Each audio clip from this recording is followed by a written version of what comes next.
What's going on? You are watching Wild Fed Family, and today I have a really cool video for you. So what if I told you that with one fruit tree, whether it be a peach tree, pear tree, apple tree, lemon, whatever it may be, you can start an entire orchard with just one tree? Well, in this video, I'm going to show you how to do it.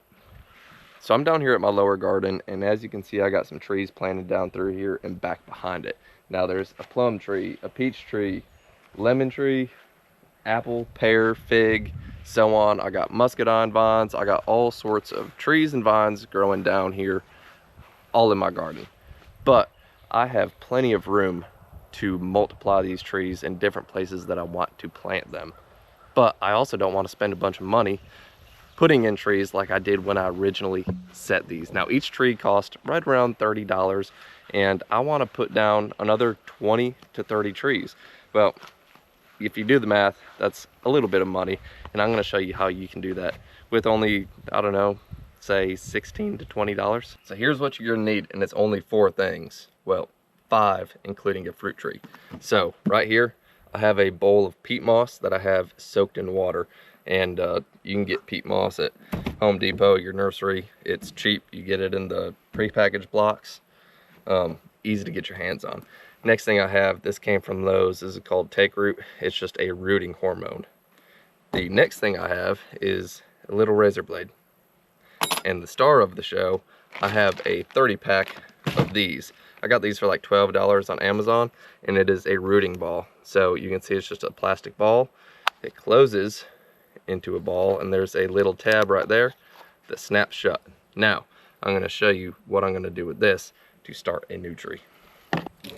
So the first thing that I'm going to do is actually prep one of these balls and get it ready to go. So there it is. I open it up on both sides. I'm going to take this sopping wet peat moss and pack it in each side, just like a little Play-Doh in a form, just like that. The next thing I got is a little rooting hormone on my finger, and I'm just going to sprinkle it on there. About that much is probably plenty. There you go. So I got the rooting ball prepped. I got the blade with me. Next thing we gotta do is go find an apple tree. So here's my apple tree, and it is 3 years old, and it has a bunch of nice healthy shoots on it. So what I'm gonna do is find one. I think I'm gonna pick this one right here. I'm gonna go about, I don't know, 16 inches to 2 feet down, and that is where we're gonna make the magic happen. So this right here is the section that I want to use. So I'm going to trim away just these 2 leaves right here, and right around the edge of that, I'm just going to score the bark. I'm going to come up about 1 more inch and do the same thing.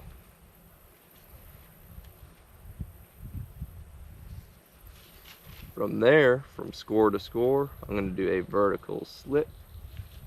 Using the tip of this razor blade, I'm just going to pop that bark back and separate it from the tree. And peel it away. So there's your up close of what you're looking for right there. Just exposing that under layer underneath the bark, getting down to the woody stuff. And from there, this is super easy. So on the underside, there's a little bit, it's a little bit thinner on this rooting ball. I'm going to stick it right in the middle. I'm going to snap it shut, just like that. And I have a new tree in the making.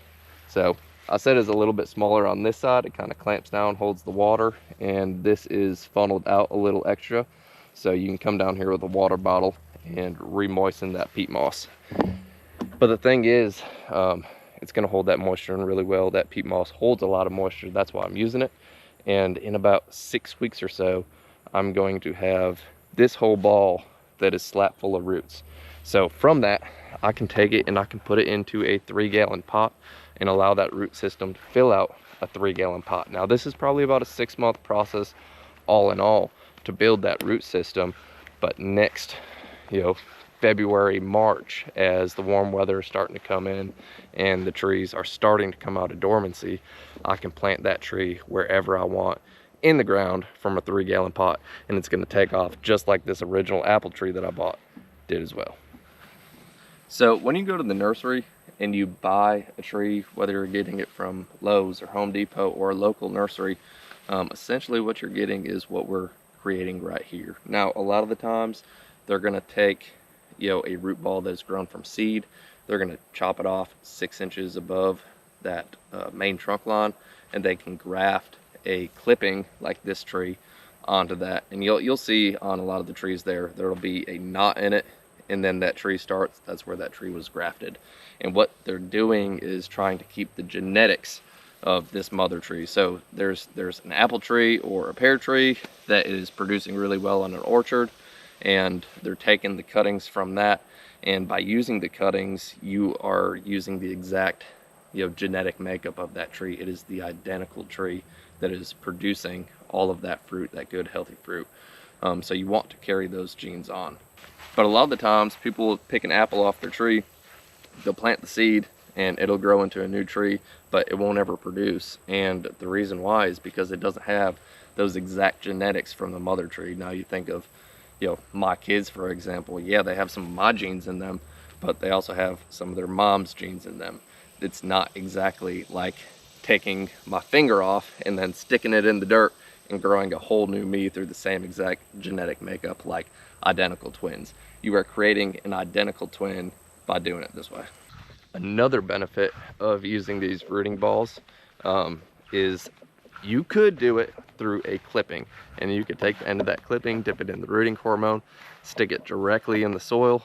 But the problem with that is there's not a continuous nutrient and water feed to that clipping. It really has to take root and start sucking up nutrients from the soil in order for it to survive. So the survival rate on doing it with these rooting balls is going to be much higher than that of taking a clipping and sticking it in the dirt.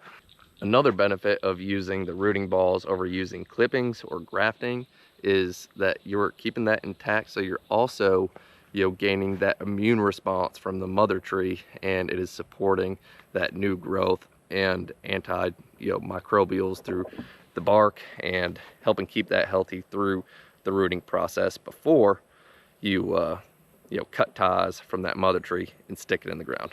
So here on my peach tree is a perfect example of the two separate genes. So all of these little shoots right here are actually little peach trees trying to come up.